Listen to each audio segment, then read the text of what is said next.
ઘાસ ખાતા પ્રાણીઓમાં પાચન. Digestion in grass eating animals. શું તમે ગાય, ભેંસ કે બીજા ઘાસ ખાનાર પ્રાણીઓને સતત ચાવતા જોયા છે?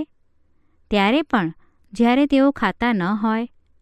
હકીકતમાં તેઓ ખૂબ જ ઝડપથી ઘાસ ગળી જાય છે અને આમાશય એટલે કે રૂમેન નામના જઠરના અમુક ભાગમાં સંગ્રહે છે.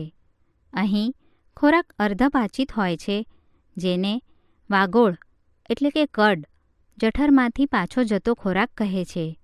પરંતુ પછી વાગોળ એટલે કે કડ નાના ગોળકોના સ્વરૂપમાં મોંમાં પાછો આવે છે અને પ્રાણીઓ તેને ચાવે છે. આ પ્રક્રિયાને વાગોળવું ર્યુમિનેશન અને આવા પ્રાણીઓને વાગોળનાર ર્યુમિનન્ટ કહે છે.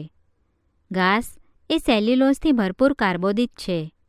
મનુષ્ય સહિતના ઘણા પ્રાણીઓ સેલ્યુલોઝનું પાચન કરી શકતા નથી.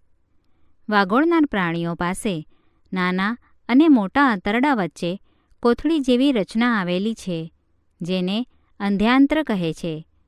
અહીં સેલ્યુલોઝનું પાચન કેટલાક બેક્ટેરિયા દ્વારા થાય છે, જે મનુષ્યમાં આવેલા હોતા નથી.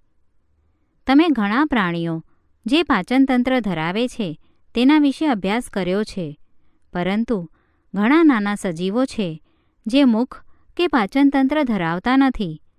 તો પછી તે કેવી રીતે ખોરાક મેળવે છે અને પાચન કરે છે?